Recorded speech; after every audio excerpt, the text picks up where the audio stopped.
राम नाम लिखना छोड़ दिया था और उसके बाद ज़िंदगी में एक पर एक बहुत सारी परेशानियां आने लगी। इसके पीछे जब झांका तो कहीं ना कहीं बहुत सारे लोगों की शत्रुता सामने आई। जय श्री राम, जय हनुमान। तो आज एक ऐसे व्यक्ति की कहानी मैं आप लोगों के साथ शेयर करने वाली हूँ जो कि हो सकता है कि इससे आप लोग बहुत मोटिवेटेड हो। सबसे पहली चीज़ ये कि राम नाम सभी लिख सकते हैं।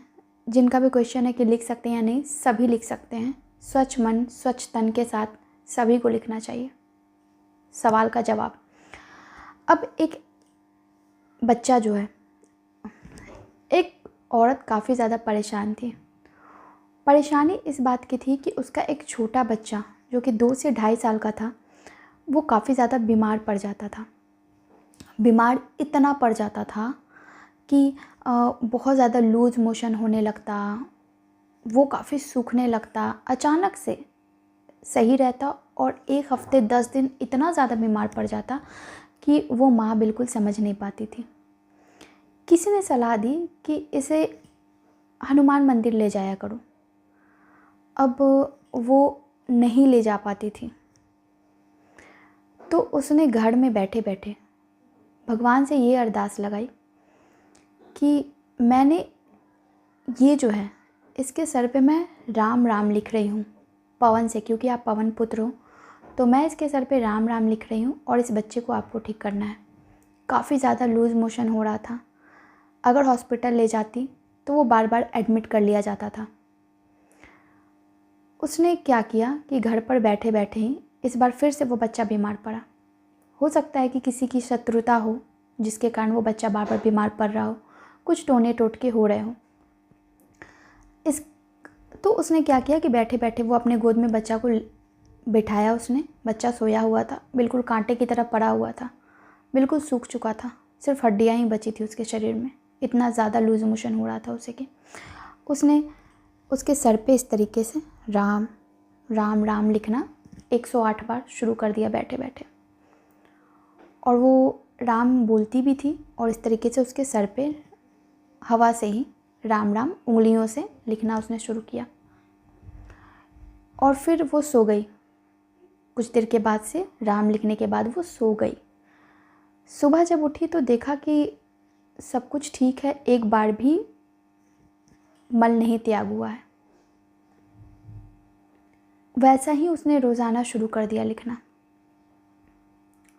कुछ दिनों के बाद से बच्चा बिल्कुल तंदुरुस्त हो गया, सारी बीमारियां उसकी गायब हो गई।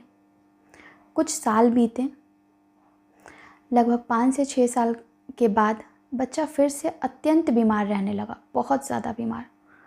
और कई बार ऐसा होता कि बच्चा बिल्कुल काला पड़ जाता, आँख के नीचे काले घेरे हो जाते, बहुत ज़्यादा सूख जाता। वही प्रॉब्लम फिर से उसको आने लगा, लूज़ मोशन की, उल्टियाँ होने की। ऐसा लगता कि बच्चा बिल्कुल जीवित ही नहीं रहेगा। उसने दवाइयाँ बहुत करवाई। 1 दिन 2 दिन दवाइयाँ काम करती थी, दवाइयाँ काम करना बंद कर दिया, बच्चा फिर से बीमार पड़ जाता, बहुत ज़्यादा बीमार पड़ जाता। 1 हफ्ते के बाद 10 दिन के बाद वो फिर से उतना ही बीमार पड़ जाता और बच्चा बिल्कुल सूख कर कांटा होने लगा। 5 से 6 साल का बच्चा।